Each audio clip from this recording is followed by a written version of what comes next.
You buat introduction-nya. Shalom semua Bapak Ibu, Bapak Lipius yang saya hormati, dan rekan-rekan saya lihat bukan hanya Eropa aja, nih ada juga dari Singapura, dari Batam, dari mana. Hari ini saya share screen, izinkan saya Bapak Ibu. Hari ini saya kasih judul Panggilan Makedonia. Papua ini adalah panggilan Makedonia di New Millennium. Jadi panggilan Makedonia di abad ini. Kenapa, saudara? Nanti kita akan lihat. Nah, saudara, ini kasih Tuhan, saya memang gembala, ketua departemen misi PGSTA itu. PGSTA itu penanaman gereja suku Terawaikan. Jadi suku-suku yang lain juga saya jangkau. Habis itu juga ketua umum Indonesia Cerdas dan ketua sekolah. Jadi ada banyak anak Papua kami didik di sekolah kami sebagai guru, sebagai pendeta juga dari berbagai sinode, saudara, termasuk dari GIDI, dari macam-macam, saudara, GKI, dari Baptis. Nah, Bapak Ibu ini kasih Tuhan, saya mulai dari Kisah Rasul 16 ayat 9. Pada malam harinya tampaklah oleh Paulus suatu penglihatan, ada seorang Makedonia berdiri di situ dan berseru kepadanya, katanya, menyeberanglah kemari dan tolonglah kami. Ini Bapak Ibu ini kasih Tuhan yang saya rasakan, dan saya berani percaya tangan-tangan yang terangkat itu bukan hanya untuk saya saja, tapi untuk setiap kita yang malam hari ini yang ada di dalam Zoom, saudara ya. Papua ini sedang memanggil, Papua ini sedang menjerit, Papua ini sedang menangis, saudara. Saya lagi siapkan satu artikel yang berbunyi The Crying Land of the Melanesia, tanah Melanesia yang sedang menangis. Nah, saudara, kenapa Papua ini perlu ditolong? Bapak Ibu ini kasih Tuhan, sebentar kita lihat, saya hampir tiap bulan, saudara ya, cuma Maretnya agak saya nggak datang, tapi dari Januari, Februari, bahkan Desember, November saya ada di Papua, saudara. Ini di Kepulauan Yapen dan Waropen. Kabupaten Yapen, saudara. Sorry, sudah baik.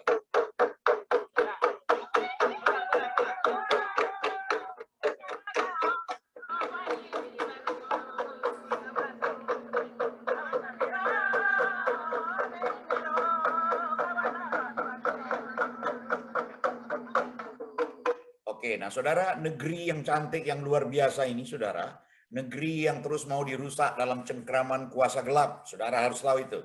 Nah, saya kasih contoh, beberapa hari yang lalu, saudara ya, ini berita di koran, kelompok KKBK, 15 rumah guru puskesmas dibakar. Saya langsung WA guru kami yang ada di lapangan, saudara, karena saya juga kirim guru misionaris, saudara, di Paniai. Saya tanya dia, Dedi, aman-amankah kalian di sana? Shalom, selamat pagi Pak, puji Tuhan, aman Pak, tapi guru yang di pedalaman satu distrik EKDD, tempatnya Peris Idang, karena hampir guru kami merata di berbagai distrik, saudara, di Paniai, sudah diungsikan mulai dari Jumat kemarin, tapi bukan karena berita ini Pak, melainkan karena ada penikaman di sana.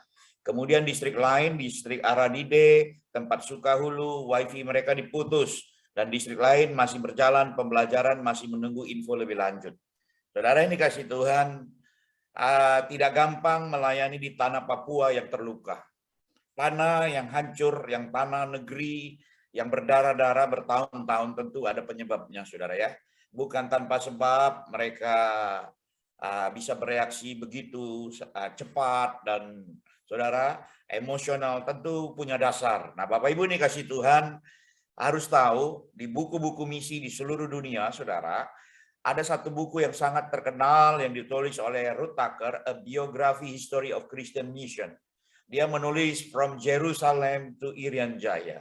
Mereka menempatkan Irian Jaya atau yang kita kenal Papua itu sebagai ujung bumi, saudara. Sebenarnya ujung bumi jarak kalau dari Yerusalem, Yudea, Samaria sampai ujung bumi secara geografis itu adalah French Polynesia, Tahiti, saudara. Tetapi itu dari jarak. Tetapi kalau dari suku, saudara dengar baik-baik, itu adalah Papua. Kalau Papua Nugini itu sudah terjangkau, saudara ya.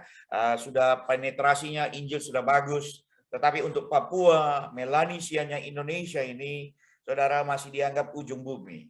Makanya saudara dikasih Tuhan, setan tahu betul. Dia nggak mau ujung bumi ini untuk bangkit, dan dia nggak mau ujung bumi ini kenal Tuhan Yesus secara pribadi. Nah, Bapak Ibu ini kasih Tuhan, kalau kita lihat memang Papua ini selalu dalam rancangan Tuhan.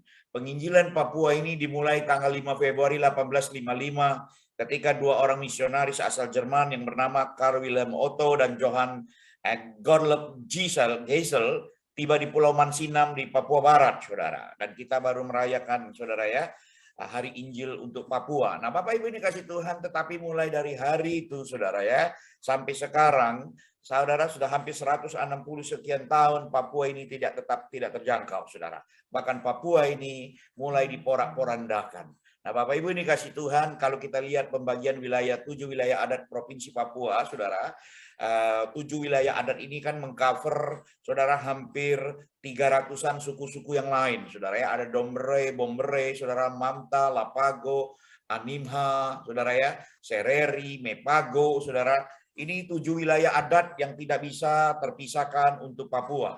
Tapi Bapak Ibu harus tahu 7 wilayah adat ini pun diobok-obok, saudara, diobok-obok, diganggu-ganggu oleh banyak tangan, sehingga Papua ini tidak pernah unity, saudara ya. Nah, Bapak Ibu yang dikasih Tuhan, tentu pertama kita tahu iblis pasti tidak senang. Tetapi yang dikasih Tuhan, kita juga tahu dari segi yang lain, saudara. Nah, Bapak Ibu yang dikasih Tuhan, tahukah Bapak Ibu kalau Papua ini ada di dalam pintu gerbang emas? Saudara ini kasih Tuhan, di Jerusalem House of Prayer for All Nations, di rumah doa bagi segala bangsa di Yerusalem, dia membagi 12 pintu gerbang, saudara. Salah satu pintu gerbang itu adalah pintu gerbang emas, yang sampai hari ini di Yerusalem sendiri, saudara, masih tertutup, saudara. Nah, apakah ada kaitan profetik dengan pintu gerbang emas di Papua ini? Saya tidak tahu, saudara. Tetapi yang jelas tidak heran, Papua ini sangat kaya dengan emas dan tambang yang lain, belum lagi lautnya, saudara, belum lagi buminya, saudara. Nah, Bapak Ibu ini kasih Tuhan, ada sesuatu yang salah, saudara. Kenapa negeri yang kaya dengan tambang emas yang berlimpah ini, saudara ya, dibuat miskin, saudara. Ini satu kali seorang dokter mengangkat di Kompas, dikatakan Papua mereka dimiskinkan di tanah yang kaya. Karena waktu itu saya ingat betul 2018, Papua, khususnya suku Asmat, saudara ya, Kabupaten Asmat, itu sedang mengalami, saudara, busung lapar yang berkepanjangan. Ratusan, puluhan anak-anak mati karena malnutrisi, saudara. Sementara tetangganya Asmat itu, saudara, adalah Timika yang memproduksi emas bertonton, saudara. Sementara kemiskinan karena penyakit itu, saudara, saya pikir bukan hanya di Papua, bukan hanya di Kabupaten Asmat saja, tapi hampir merata di tanah Papua, saudara, tidak menikmati apa yang sudah Tuhan sediakan. Saya berani percaya ketika Tuhan menempatkan Papua di pintu gerbang emas, Tuhan sudah punya rencana, saudara. Dan jangan saudara berpikir bahwa tambang emas itu, saudara, tidak digunakan. Tuhan pasti punya rencana, saudara. Karena saudara harus tahu, kedatangan Tuhan juga masuk lewat pintu gerbang timur. Itu kata firman Tuhan. Tapi kita lihat yang nyata dulu, saudara ya. Nah, Bapak Ibu ini kasih Tuhan, Papua ini bukan hanya, saudara, saya katakan dimiskinkan dalam 3 hal. Satu, dia dimiskinkan secara fisik, saudara. Itu menyangkut kesehatan yang buruk. Umur orang Papua ini rata-rata pendek, saudara ya. Miskin secara iman, yang hari-hari ini sedang digerogotin imannya oleh orang-orang Kedar. Miskin secara harta, saudara. Kenapa kita bisa tahu itu? Saudara lihat ini, sensus penduduk tahun 2020 yang dirilis tahun 2021, saudara. Papua Barat, Nusa Tenggara Timur, Maluku, khusus Papua ini 2 provinsi, saudara ya. Papua dan Papua Barat ini adalah provinsi termiskin di Indonesia. Sementara kalau saudara lihat peta penyebaran gereja di Indonesia, saudara, Papua dan Papua Barat itu adalah pulau yang paling padat gereja. Saudara, sesuatu yang aneh dan lucu ketika gereja, saudara ya, merata hampir di banyak tempat, tetapi penduduknya miskin. Ini berarti kan ada sesuatu yang salah, saudara. Yang pertama pasti ada sesuatu yang salah dengan gerejanya, tetapi ada sesuatu yang salah juga dengan orangnya, tapi ada sesuatu yang salah juga dengan tanahnya, saudara. Nah, ini yang harus kita cari solusi, rekan-rekan, Bapak Ibu yang ada di Papua. Saya sendiri punya beban ini dari 2009, saudara. Ya, saudara ya, dari 2009, bukan 2009, saudara, sebenarnya dari 2004. Kalau di flashback lagi sebenarnya bukan 2004, saudara, dari tahun 1985, 86. Setiap kali saya transit, saudara, di Biak, saudara, dalam perjalanan menuju Honolulu, Hawaii, ketika melihat hutan Papua ini hati selalu bergetar, saudara. Jadi punya sejarah ikatan emosional yang panjang. Tetapi saya mulai mengutus misionari pertama itu 2009, saudara. Nah, tetapi mulai dari 2004 kami sudah mendoakan Papua ini. Nah, saudara perhatikan, kenapa mereka negeri yang kaya bisa miskin, saudara? Negeri yang banyak gerejanya justru nggak diberkati tanahnya. Seperti tanah yang kena kutuk, saudara, yang membuat orang yang tinggal di atasnya begitu menderita sampai hari ini. Nah, Bapak Ibu ini kasih Tuhan, gereja Tuhan harus buka mata, saudara. Nah, Bapak Ibu tadi di awal kan saya sudah bilang bahwa tanah negeri yang luar biasa indah ini kan dicabi-cabi oleh si setan, pasti itu yang pertama, saudara, dengan menggunakan segala sistem supaya Papua ini tidak bangkit-bangkit, saudara. Nah, Bapak Ibu ini kasih Tuhan, lihat lagi data. Papua mencatat persentase kemiskinan mencapai 26,8%, atau jauh lebih tinggi dari penduduk miskin nasional. Kemudian disusul oleh Papua Barat tercatat sebesar 21,7% jumlah rakyat miskinnya dari total penduduknya. Saudara bisa bayangin ini 2021, saudara, mencatat bahwa Papua itu miskin 26,8%. Papua Barat 21. Berarti saya percaya ada apa ini? Kenapa kok negeri yang salah satu penyumbang devisa terbesar, salah satu terbesar buat Indonesia, penyumbang pajak terbesar, saudara, tetapi justru rakyatnya miskin. Berbanding terbalik, gereja Tuhan harus buka mata, saudara. Kadang-kadang jangan-jangan gereja Tuhan sebagai penghalang. Kita gampang sekali menghakimi, kita gampang sekali pecah belah, saudara ya, karena banyak hal, saudara ya, karena keuangan yang paling utama, saudara, apalagi banyak ekstra dana. Saudara ini kasih Tuhan, kita ini perlu bertobat, saudara. Nah, untuk itu kita perlu cari akarnya. Nah, Bapak Ibu ini kasih Tuhan, lihat dulu, saudara. Papuaku yang cantik, yang luar biasa ini, saudara ya, yang terdiri dari berbagai kaum suku, hampir 300-an suku, yang dibagi menjadi 7 wilayah adat, saudara ya, yang hampir ketika tahun 70-an, 80-an, saudara, hampir seluruh tanah Papua ini, saudara, yang orange ini setiap 1.000 orang satu gereja, yang kuning ini setiap 5.000 orang satu gereja, tapi hari-hari ini sedang dimiskinkan dari segi imannya, saudara. Sedang digrogotin, saudara. Nah, Bapak Ibu dikasih Tuhan, saudara bisa perhatikan, Papua dulu itu pernah jaya, pernah hebat, saudara. Para misionaris yang datang, membangkitkan misionaris, penginjil-penginjil daerah, gereja-gereja lokal bangkit. Mereka luar biasa menginjili tanah Papua. Tapi hari-hari ini tanah itu sedang digrogotin. Saudara lihat bagaimana anak-anak tanah negeri ini diangkut berbondong-bondong, yang bukan budayanya dipaksakan untuk menjadikan budaya mereka. Dan mereka-mereka inilah kemudian yang dikirim kembali, saudara. Saudara lihat, saya berani ketika kita lihat ini, saudara, hati kita hancur. Ketika kita lihat ini, hati kita ini mau berontak. Gereja harus buka mata, saudara ya. Dan belum lagi yang seperti ini, saudara. Ada perubahan drastis yang terjadi, yang sedang digerogotin, yang membuat, saudara, tanah negeri ini imannya dimiskinkan. Saudara lihat ya, santri progresif goes to Papua. Bayangkan, saudara. Jayapura, Wamena, Jayawijaya, Tolikara, Kerom. Ini kan semua kantong-kantong kita, saudara. Kantong-kantong di mana gereja Tuhan itu menjamur. Kantong-kantong yang sama sedang digerogotin. Nah, saudara ini kasih Tuhan, lihat ini tahun 2021, belum satu tahun, saudara. Naik kapal Pelni, ribuan bocah Papua tinggalkan keluarga. Saudara ini kasih Tuhan, mungkin kita nggak peduli, saudara. Mungkin kita juga nggak pernah dengar, saudara yang dikasih Tuhan. Tetapi di sisi yang lain mereka sibuk mempromosikan tanah negeri ini karena mereka juga sedang menarik keuntungan dengan menjual orang Papua, saudara. Dengan berita-berita Papua sehingga sumbangan juga masuk, saudara. Nah, saya takut ada banyak gereja juga seolah-olah misinya ke Papua, saudara. Tapi bahwasannya mereka sedang menjual kemiskinan Papua untuk kepentingan pribadi.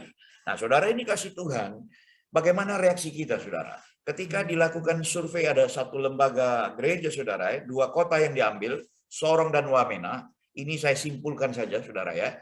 Kenapa ini bisa drastis perubahannya? Karena kalau menurut mereka, saudara, di Papua Barat itu sudah 50 sekian persen mereka, saudara ya. Di Papua itu 48%, saudara. Menurut mereka, saudara. Nah, kalau ini Papua sebentar jadi 5 provinsi, saudara bisa bayangkan, nah, selama ini penduduk Papua hanya 3,5 juta, Bapak Ibu ya, banding dengan Papua Nugini yang sudah 27 sekian juta, saudara.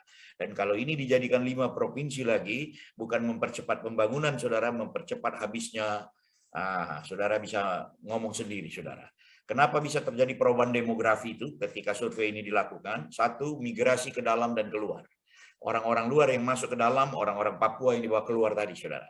Ada juga konversi yang didorong oleh faktor natural. Ada juga yang kawin silang.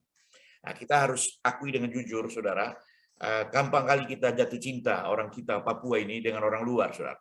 Jadi pernikahan silang itu membawa hidayah kah, interaksi sosial kah, itu yang pertama. Tetapi ada juga yang mereka tiru ke gerakan misionari, saudara.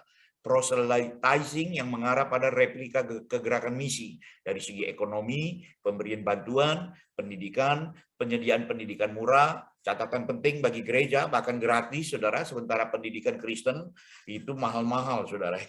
Saudara, justru di dunia pendidikan yang harusnya menjadi berkat, justru ada sekolah-sekolah yang bertaraf wow, mengambil keuntungan dari situ. Belum lagi trickle down effect, artinya homecoming mualaf. Tadi anak-anak ini bawa yang sudah dewasa, dan mereka pulang lagi, saudara ya. Belum lagi sosial politik, pengaruh tokoh masyarakat, bahkan di Wamena, saya tahu betul, saudara, setiap pejabat, karena saya pernah bicara, karena mereka pikir saya orang kedar, saudara. Mereka bilang kalau kami diwajibkan Bapak, setiap keluarga mengadopsi orang lokal, 1-4 orang anak, supaya kami sekolahkan, kami jadikan mereka itu mualafkan mereka. Nah, saudara, ini di depan mata. Ketika mendengar itu hati ini mendidih, saudara. Nah, tapi ada juga kondisi gereja, saudara perhatikan.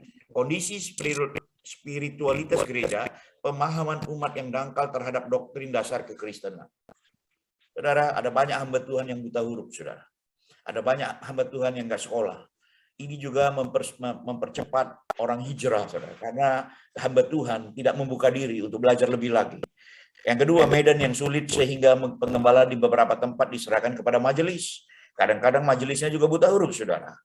Nah, saudara yang dikasih Tuhan, keterbatasan gereja melakukan penetrasi hingga ke pedalaman, kondisi ekonomi masyarakat, pendidikan dan tingkat literasi rendah untuk baca Alkitab. Jadi itu mempercepat Papuaku yang kita banggakan ini bergeser, saudara. Bapak Ibu ini kasih Tuhan, saya berani percaya doa-doa seperti ini bukan satu kebetulan, saudara ya. Dan ketika saya diundang, saya takut tidak terkejar karena takut waktu segala macam, tapi saya paksakan, saudara. Saya harus berbagi, paling tidak saudara boleh mengerti. Nah, saudara ini kasih Tuhan harus tahu semua suku ada di Papua. Semua suku, semua orang datang berbondong-bondong. Saudara catat kapal Pelni yang masuk ke Jayapura, ke Manokwari, ke Sorong misalnya, saudara ya. Semua pesawat terbang yang masuk ke Biak, saudara, yang masuk ke Jayapura, masuk ke Sentani, ke Timika. Saudara, kalau kita bikin survei, saudara, sehari itu pesawat yang penuh yang datang itu, saudara boleh lihat modelnya apa, saudara. Semua modelnya model yang seperti ini, saudara, yang beramai-ramai, berbondong-bondong, mereka datang, mengeruk, mengambil, menumpang hidup di tanah negeri ini. Sementara gereja Tuhan juga terkotak-kotak dengan sendirinya. Gereja pendatang sendiri, gereja orang asli sendiri. Sehingga tidak ada, saudara, kolaborasi, sehingga sendiri-sendiri. Yang satu menutup diri, yang satu membuka diri, dengan keterbatasan segala macam. Akhirnya gereja tetap terkotak-kotak. Nah, Bapak Ibu yang saya kasih, yang saya hormati malam hari ini. Saudara, saya pikir saya hanya pengen berbagi. Saudara, ada solusi bagi Papua ini. Yang pertama, harus dibagi visi terus mengenai tanah negeri ini. Harus dibuatkan fellowship untuk semua elemen.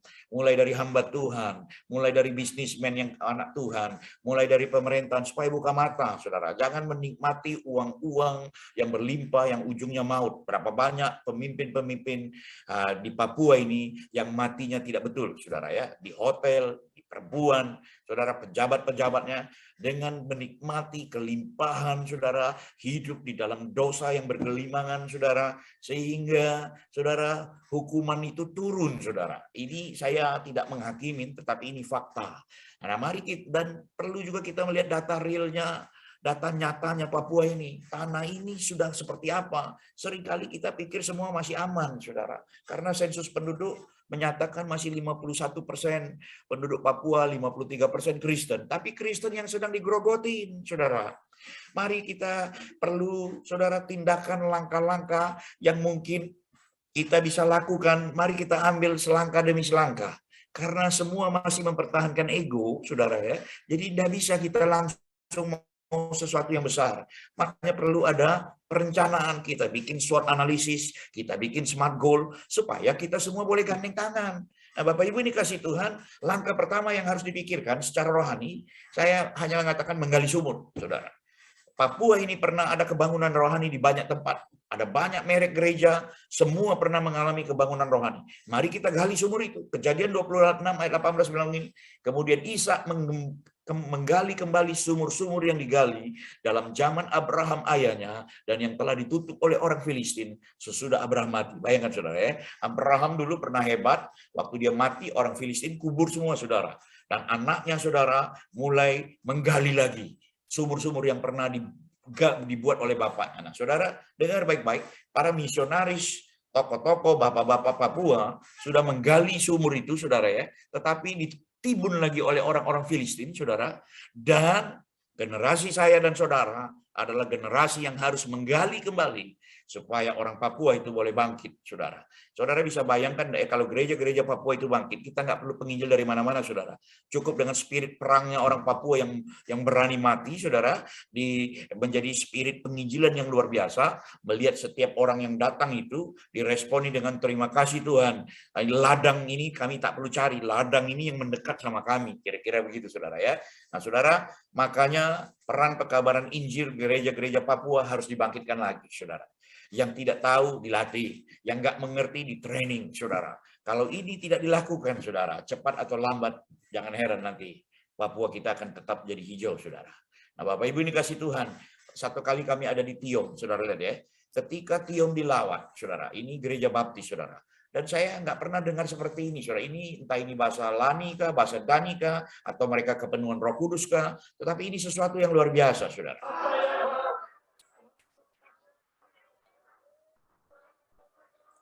Ini gereja baptis, saya pikir tidak angkat tangan, tidak tepuk tangan, saudara. Tapi hari itu mereka berbit bahasa yang saya sendiri tidak ngerti.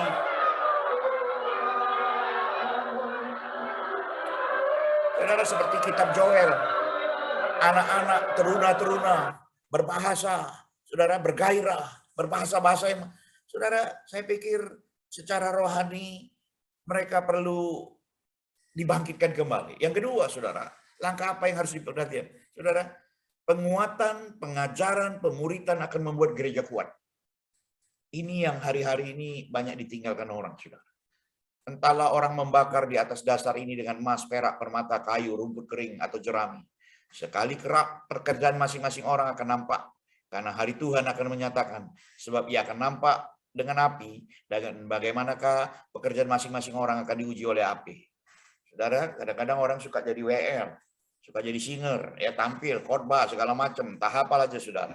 Itu, saudara dengar, ketika yang di atas, seperti jerami, rumput kering, ketika api itu datang, itu habis duluan, saudara.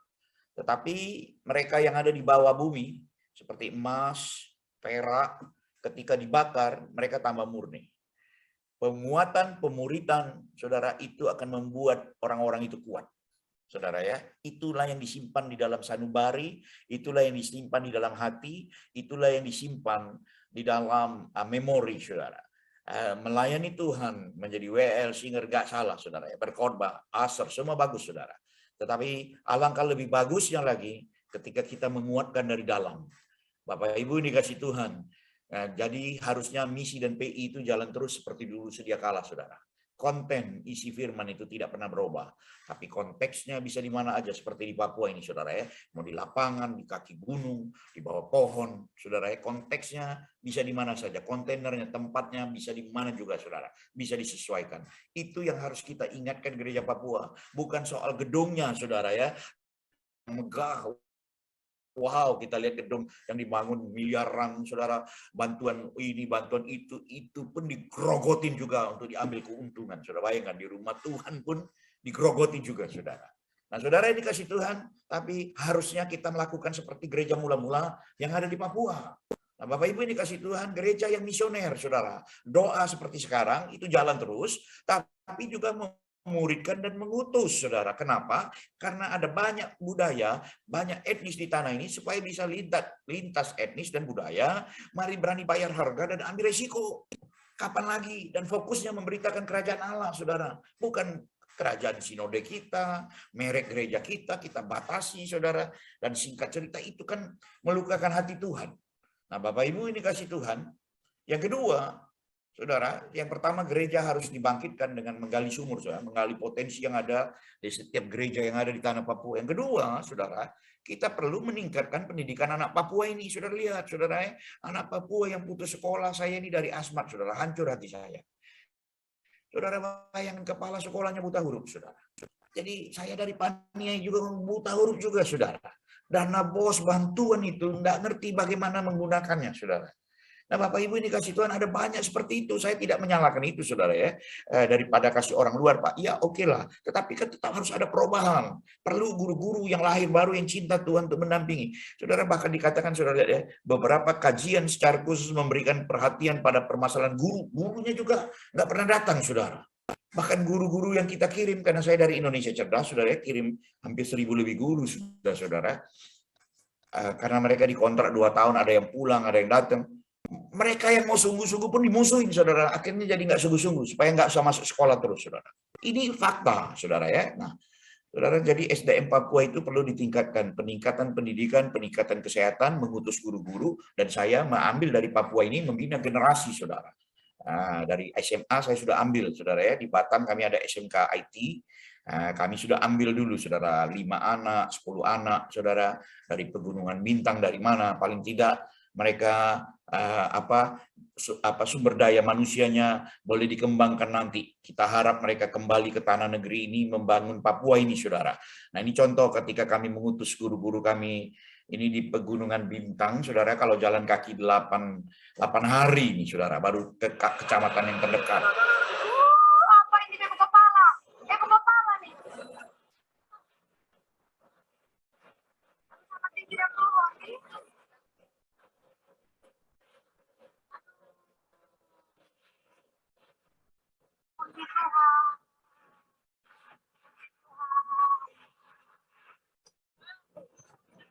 Aduh, masyarakat tunggu. Aduh Tuhan.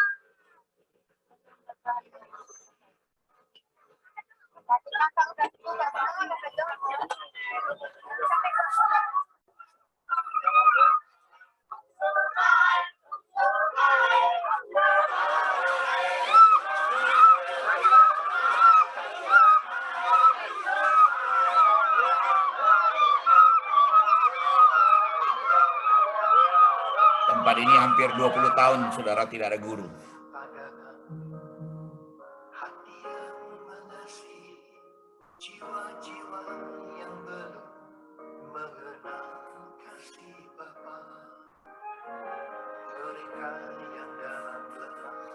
Saya bersyukur untuk anak-anak muda yang masih mau diutus, saudara.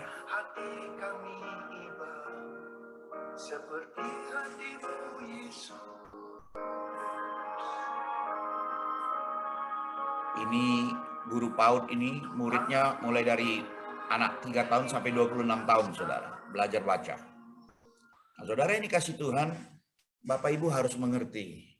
Ketika Tuhan menciptakan manusia, saudara, di dalam Kejadian 2 ayat 9 dikatakan begini, lalu Tuhan Allah menumbuhkan berbagai-bagai pohon dari bumi yang menarik dan yang baik untuk dimakan buahnya, dan pohon kehidupan, the tree of life, pohon keselamatan di tengah taman itu, serta pohon pengetahuan, saudara, the tree of knowledge. Saudara dengar baik-baik, untuk kehidupan ini perlu didampingi dengan pengetahuan. Bagaimana mereka mau punya pengetahuan kalau mereka nggak bisa baca, saudara? Bagaimana mereka mau punya pengetahuan tentang Alkitab yang benar kalau mereka nggak bisa baca dan tulis, saudara? Nah, Bapak Ibu, makanya saya bilang 3 hal untuk tanah Papua ini. Yang pertama, sumur itu harus digali. Gereja-gereja harus diingatkan bahwa Tuhan pernah melawan. Tuhan pernah mengutus orang misionaris-misionaris dari berbagai bangsa untuk datang ke tanah Papua, memberi hidup mereka, bahkan mati di tanah negeri ini, saudara. Tetapi hari-hari ini sumur-sumur itu sedang dikubur. Nah, gereja-gereja harus bangkit untuk menggali kembali itu. Yang kedua, pendidikan di tanah Papua ini harus dibangkitkan, saudara. Nah, Bapak Ibu ini kasih Tuhan, kenapa? Karena ke depan, saudara akan lihat, kita akan berhadapan dengan yang namanya robot, dengan megatrend, dunia yang cepat, inovasi yang luar biasa, bahkan nggak ada batas. Saya di Bali sekarang, saudara. Sementara saya kan tinggal di Batam, tapi yang ikut doa ini dari mana-mana, saudara. Nggak ada batas lagi. Kadang-kadang, saudara, the line between garis antara pekerjaan, pendidikan, pelayanan itu dan keluarga itu blur. Sekarang contoh, saya sedang di Bali, saya ini sedang liburan kah? Ataukah saya sedang melayani sekarang, saudara? Atau saya sedang doa? Nggak jelas, saudara. Nah, saudara, tapi saya tahu saya sedang melayani hari ini. Nah, saudara, ini kasih Tuhan lihat, dunia real itu sudah semakin nyata, saudara ya. Dunia yang berkembang, yang sangat luar biasa, yang dunia maya ini, saudara ya. Facebook sudah jadi metaverse, saudara. Elon Musk sudah membuat Neuralink. Jadi kalau anak Papua kita nggak ada pendidikannya, saudara, kita akan ketinggalan ratusan tahun, puluhan tahun, saudara. Balik lagi ke zaman yang sia-sia. Nah, saudara, ini kasih Tuhan. Pendidikan di tanah Papua harus dibangkitkan, saudara. Nah, sebenarnya dunia ini sudah mengalami perubahan dari dunia digital ini, saudara. Bukan hanya dunia digital, orang-orang muda, milenial, saudara, mengubah semuanya. Tapi pandemik, saudara, mempercepat perubahan itu, saudara. Makanya kalau kita di Papua, saudara, berdoa tapi tidak melakukan tindakan yang nyata, kita akan ketinggalan lebih parah lagi, saudara. Nah, Bapak Ibu, ini kasih Tuhan, kitab Hosea pasal 4 bilang begini, umatku binasa karena tidak mengenal Allah. Bahasa Inggrisnya bagus, saudara. My people are destroyed for lack of knowledge. Umatku itu dibinasakan. Bukan binasa, dibinasakan. Gereja Tuhan itu dibinasakan karena kurang pengetahuan, saudara. Nggak ngerti kita. Karena kita selalu merasa hebat, merasa pintar, merasa kita pemilik negeri, saudara ya. Merasa, iya ini kita khusus, spesial di mata Tuhan. Surga kecil yang turun ke bumi. Saudara, mau surga kecil yang turun ke bumi, kalau saudara nggak punya pengetahuan, surga itu yang diambil orang, saudara. Saudara hanya menonton di tanah negeri, saudara. Bapak Ibu ini kasih Tuhan, makanya kami di Indonesia Cerdas ini, saudara, ini 2021, 2022 kemarin, kami masih rekrut guru-guru dari berbagai sekolah Kristen, saudara, untuk kami tempatkan, saudara, kita tempatkan di mana-mana yang memerlukan guru, saudara. Itu pun dihambat-hambat, saudara. Dan saya orang yang nggak mau kompromi, saudara. Satu kali ketika di sisi yang lain orang bilang, Bapak, bagaimana kalau kita bagi mereka? Kalau bagi mereka saya mundur. Saya bilang, bagi uang maksudnya, saudara. Bayangkan, saudara, untuk membantu tanah negeri ini aja kita pula harus sogok. Nah, saudara, ini kasih Tuhan hal-hal seperti itu yang tidak boleh terjadi, saudara. Karena kita mau kita diberkati. Nah, Bapak Ibu, ini kasih Tuhan, ini contoh, saudara ya. Ini anak didik saya, puji Tuhan, saya sudah mengajar Bapak di kampung namanya Mambawi. Pagi sampai siang saya mengajar di sekolah. Sore jam 3 sampai jam 5 saya mengajar orang les. Saudara bayangkan, yang kayak gini masih ada guru-guru muda, saudara, yang bukan lahir di tanah negeri ini, yang mau mengabdi di tanah negeri ini. Jadi kalau mereka mau mengabdi untuk tanah negeri yang mereka sendiri bukan dilahirkan, bagaimana dengan orang Papua di sini sendiri, saudara? Ini yang lain lagi. Shalom Bapak, ini foto Nuru di tempat ngajar di Ambai. Ini di Yapen, saudara. Saudara, ini kasih Tuhan, anggaran otsus pendidikan untuk Papua itu berlimpah, saudara. Tapi seringkali pemimpin negeri, maaf ngomong, saudara, kita nggak cinta tanah negeri kita, saudara. Kita habiskan dengan hal-hal yang hal-hal yang duniawi. Bapak Ibu, ini kasih Tuhan, lihat ini anak-anak muda yang direkrut saya dari Yahukimo, saudara. Mereka suka cita, nggak ada mereka yang bersedih, saudara. Saya hanya datang untuk mengunjungi mereka supaya memompa semangat mereka untuk tidak mundur. Karena mereka seorang diri, umurnya masih muda, dan maaf ngomong, saudara, itu pun masih diganggu-ganggu sama pemimpin daerah, saudara. Diajak begini, di WA, yang kotor, saudara. Untung mereka imannya kuat semua, saudara. Nah, saudara, ini kasih Tuhan, ini yang harus kita perhatikan. Harus kita kasih tanah negeri ini. Saudara, nah ini saya lagi waktu itu di Memberamo Tengah, saudara. Nggak ada listrik. Ya kita cuma datang bisa doa dan kita cuma bisa nangis sama mereka, saudara.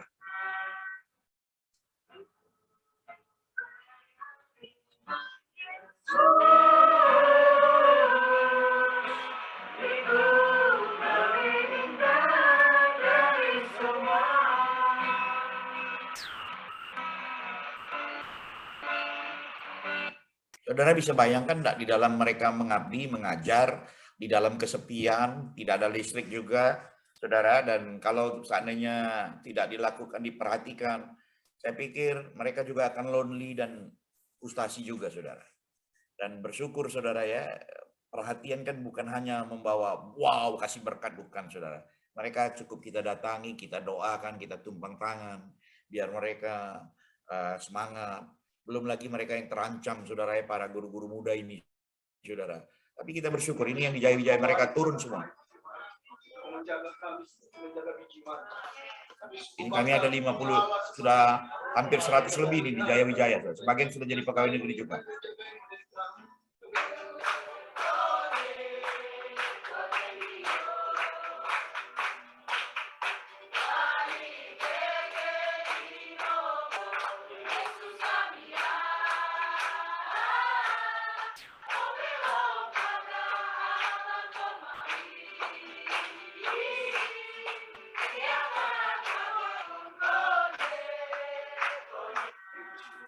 Nah, saudara, jadi kita ini harus sehati untuk memikirkan Papua. Sehati artinya apa, saudara?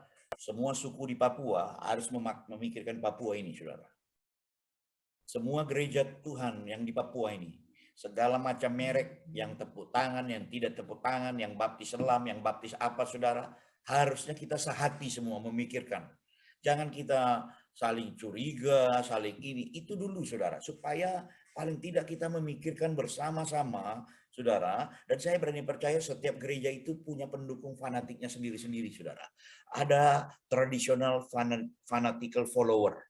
Sampai kemanapun mereka nggak bisa berubah, saudara. Kalau sekali contoh, karena saya dari GBI, saudara ya, bisa sekali GBI tetap GBI. Tetapi di Batam, saudara, sekalipun mereka kuliah di STT Rail yang milik orang GBI, tapi mereka tetap gini, saudara.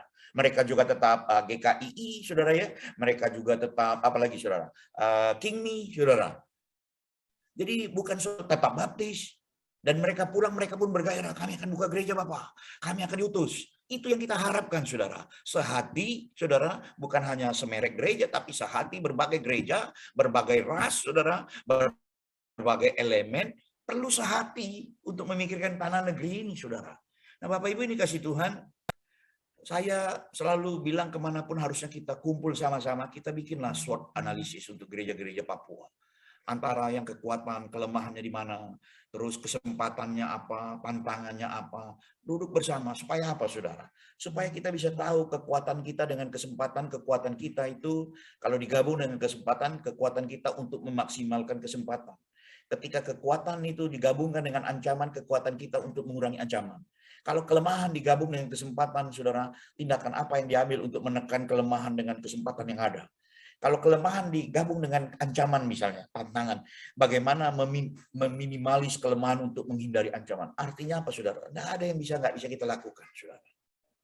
Bapak Ibu yang saya kasih, yang saya hormati, rekan-rekan Papua, pendoa dimanapun juga, supaya kita bisa buat ini smart goal. Bukan hanya doa, bukan hanya sibuk kita bikin seminar-seminar, saudara ya. Begini, begitu. Ada banyak hamba Tuhan, saudara, yang ngakunya misionaris, datang ke tanah Papua, hidupnya lebih dari bermewah-mewah, saudara. Kadang-kadang mengambil keuntungan dari Papua, membangun di tempat lain. Ini yang saya lihat, saudara. Mereka nggak membangun di tanah negeri di mana mereka melayani, tetapi mereka membangun di tempat lain. Makanya kita perlu bikin SWOT supaya kita punya ada sasaran yang smart, spesifik. Apa yang kita mau lakukan sekarang? Penginjilan kah? Kita ukur dulu tingkat keberhasilan penginjilan kita misalnya ya. Itu bisa dicapai karena target achievable, relevant, time bound, ada batas waktu, saudara. Nah, saudara ini kasih Tuhan, ini beberapa waktu lalu saya juga ada di Yahukimo, saudara. Jadi dari airport langsung dijemput. Jadi saya masih celana pendek waktu itu. Wah.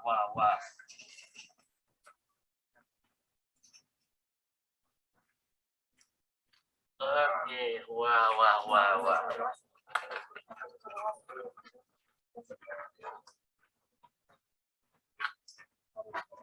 Oh, wah.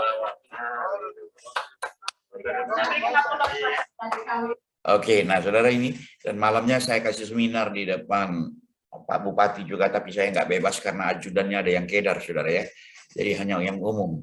Dan saya fellowship sama guru-guru kami di DKI, saudara. Bukan di Yahukimo ini, saudara. Ya, DKI ya. Nah, saudara ini kasih Tuhan, saya pun masuk asmat, saudara. Lihat ya, saudara. Asmat waktu busung lapar terjadi sampai hari ini tak ada perubahan, saudara. Ini selisih 4 tahun yang lalu sampai sekarang pun sama juga, saudara, kondisinya. Saudara lihat ini ya. Tetapi asmat ini pernah terbakar tahun lalu, saudara, 2019. Dan saya kagum ini kok ada sekarang orang bikin greenhouse, tapi ini bukan punya gereja, saudara. Ini pusat sayuran yang dimiliki tempat pengajian Al-Quran. Pertanyaan gereja di mana, saudara? Bayangkan, saudara, kita mau beli sayur di tanah negeri kita beli sama orang luar. Ini sekolah juga sudah lihat ya. Mereka bangun sekolah, saudara. Luar biasa berasrama. Belum pulang ya.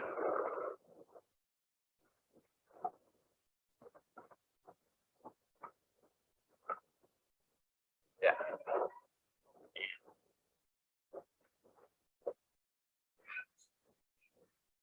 Ternyata sekolah itu punya YASPIS, Yayasan Pendidikan Islam, saudara. Dimasukkan asrama semua anak-anak. Sementara kita hanya sibuk bagi sembako, saudara. Ini di tempat pembuangan sampah, Bapak Ibu. 4 tahun yang lalu saya ke sini. 4 tahun kemudian saya datang ke sini, masih tak ada perubahan, saudara.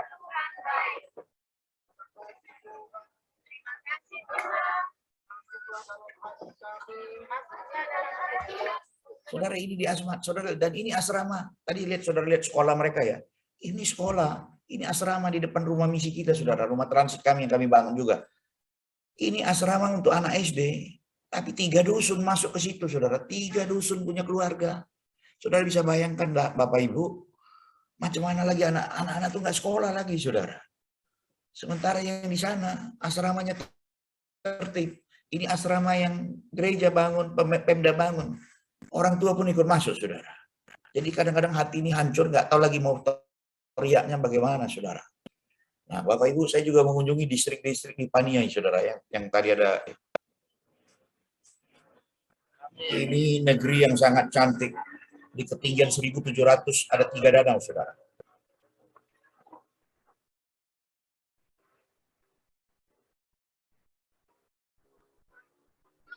Saya kunjungin guru-guru itu semua, saudara.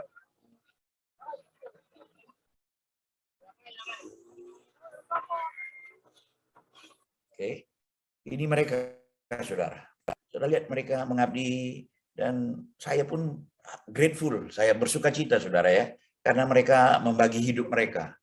Mereka terancam nggak, Pak? Terancam. Mereka ditodong senjata, mereka diancam. Tapi saya bersyukur, saudara, Bapak Ibu, kami punya guru-guru ini mentalnya sudah teruji, saudara, dan mereka bicara bagus.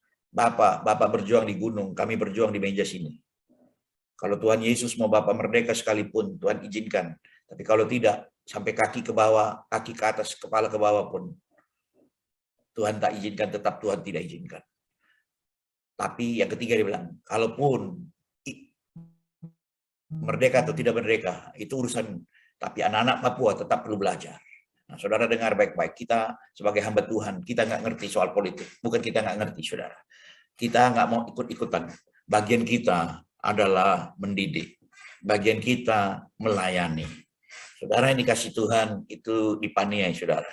Ini sudah lihat betapa sukacitanya guru-guru kita pun sukacita ketika dikunjungi, saudara. Ini kita senang. Tahun ini mereka sudah bisa ada seragam, saudara. Sebelum-sebelumnya tidak ada seragam. Sekarang lagi tunggu sepatu karena kita ajarkan dana BOS yang dibagi pemerintah untuk semua, untuk pendidikan, bukan untuk guru. Nah, saudara, ini kasih Tuhan. Ini waktu saya di Pahena ini, saudara ya. Ini guru-guru kami ini ada 12 orang, saudara, yang lewat STT Real, saudara. Tapi kami juga ada guru yang lewat Indonesia Cerdas, saudara ya, yang mengabdi di situ, saudara. Nah, saudara, ini kasih Tuhan. Nah, ini yang kita didik apa, saudara? Kita ajar soal kesehatan. Anak-anak itu kita ajar sikat gigi. Ini yang hal-hal sederhana aja, saudara.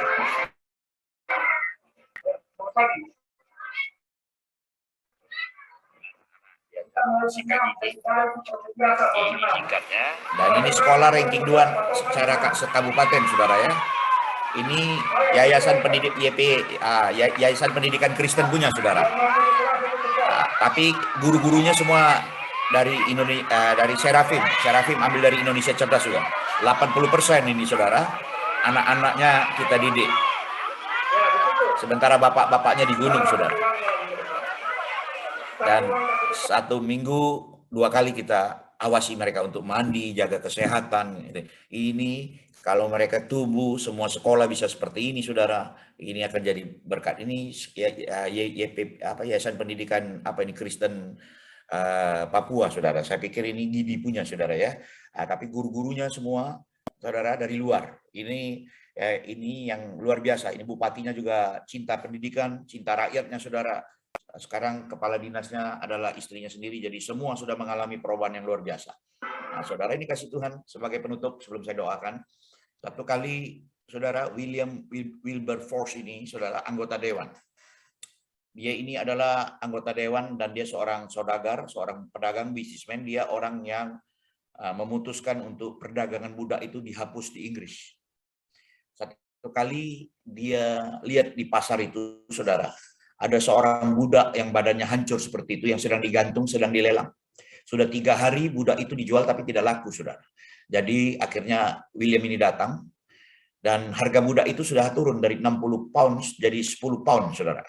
Jadi sama dengan harga seekor anjing. Ketika seorang anak gadis lewat, dia bilang, anjing kecilku, maukah kamu punya teman? Kalau kau mau punya teman, saya beli. Orang yang digantung ini harganya cuma 10 pounds. Jadi sama dengan harga seekor anjing, saudara. Manusia tidak berharga. Dan William Wilberforce nggak ngerti kalau itu harga sudah tinggal $10. Dia hanya datang ke meja lelang, dia cuma bilang berapapun harga budak itu, tolong diturunkan. Dia taruh uang, saudara, berapa ratus pounds, tapi saya mau lihat dulu keadaan kondisi budak itu. Dia datang, dia dekat, saudara, sementara budak yang tergantung itu sudah sakit hati, saudara. Karena dia sudah tahu harganya turun $10, tinggal 10 pounds, sementara William nggak tahu, saudara. Jadi ketika William dekat, budak yang tergantung ini ngeludah, saudara, diludahin, dimaki-maki. Kenapa? Karena budak ini juga punya harga diri, dan dia harap dia dimatikan saja. Karena harga $10 itu tidak ada arti gitu kira-kira. Saudara, petugas lelang sudah marah, pemilik budak juga sudah marah. Kalau sampai tidak jadi dibeli, budak ini mau dimatikan, saudara. Ternyata mereka salah tafsir, saudara. William tetap datang ke tempat meja lelang, terus walaupun dia sudah diludah dan dimaki-maki, dan dia cuma bilang begini, saudara, lepaskan budak itu, saya sudah beli dia, sekarang turunkan dia. Nah, budak itu pun berpikir dia akan dimatikan, saudara, karena sudah dibeli pasti dimatikan, karena tadi dia sudah meludah-ludah, saudara. Ternyata keliru, saudara. William bilang, now you are free. Sekarang kau bebas, kau boleh pergi kemanapun kau mau pergi, karena saya sudah menebus engkau. Wah, budak hitam ini kaget, saudara. Dia berlutut di kaki William Wilberforce, dia, Tuhan, Tuhan, Tuhan, saya berjanji. Anak saya, keturunan saya, generasi saya akan terus mengabdi kepada keturunan Tuhan.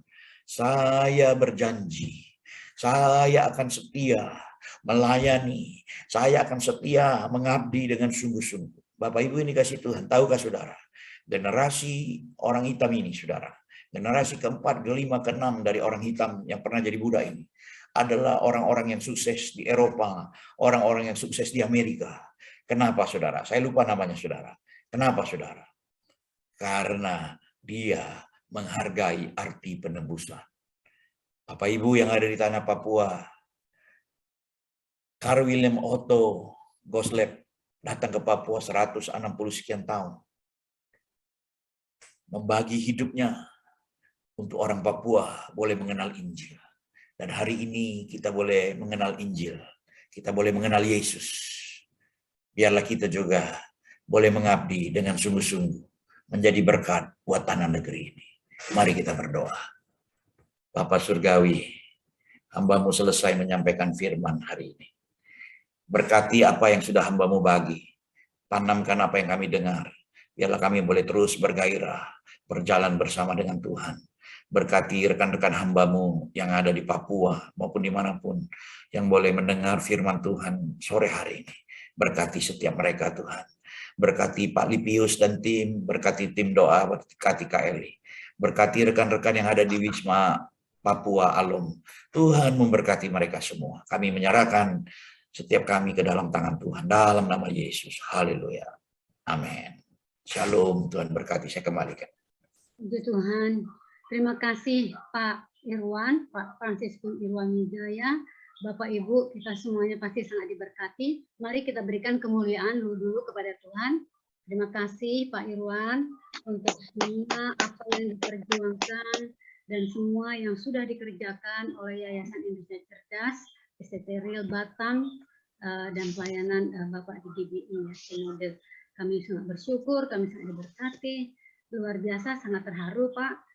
Saya berharap setelah ini kita akan ada komunikasi ya untuk bagaimana kita mengajak saudara-saudara gereja di luar Papua untuk melihat keadaan ini. kita mungkin membuat satu malam pertemuan untuk Papua, kumpulkan gereja, presentasikan, lalu kita mengajak mereka untuk panggilan Makedonia ini. Puji Tuhan, terima kasih. Sekali lagi apresiasi yang setinggi-tingginya kepada Pak Irwan dan kawan-kawan. Bapak Ibu, saya tahu ketika mereka mulai masuk ke Papua untuk Indonesia Cerdas, itu beberapa tahun yang lalu, saya bayangkan betapa setia, karena sampai dengan sekarang ini intensitasnya tidak menurun ya, terus stabil, bahkan semakin meningkat. Puji Tuhan, tidak menyerah, tidak lelah, tidak kapok, bahkan terus maju. Puji Tuhan, terima kasih sekali lagi Pak Irwan. Selanjutnya saya serahkan kepada Bapak Pendeta Livius Binluk untuk menyampaikan sesuatu. Silakan Pak. Wah, luar biasa Pendeta Irwan. Semangatnya sudah cocok sudah untuk dia cinta Papua, cocok semangatnya sudah connect.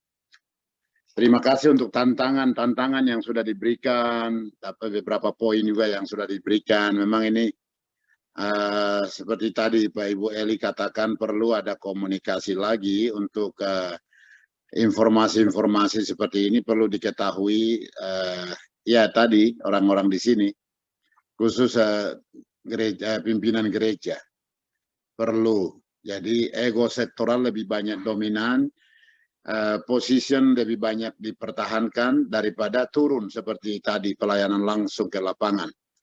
Nah, jadi ini memang perlu ya nanti kita atur untuk Irwan sampaikan lagi, berikan tantangan lagi kepada pimpinan-pimpinan gereja.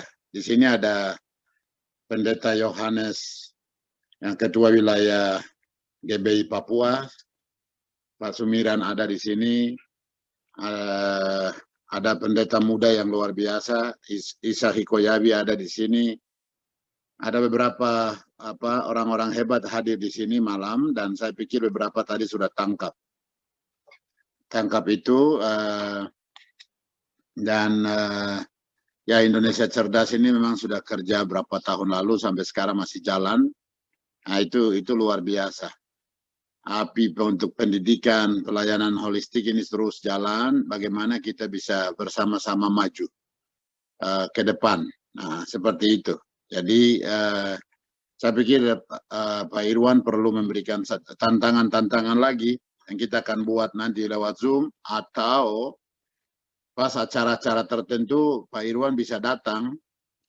Nanti pas di sini ada ketua panitia seminar doa dan penginjilan atau misi pada ini Pendeta Ishak ada ini.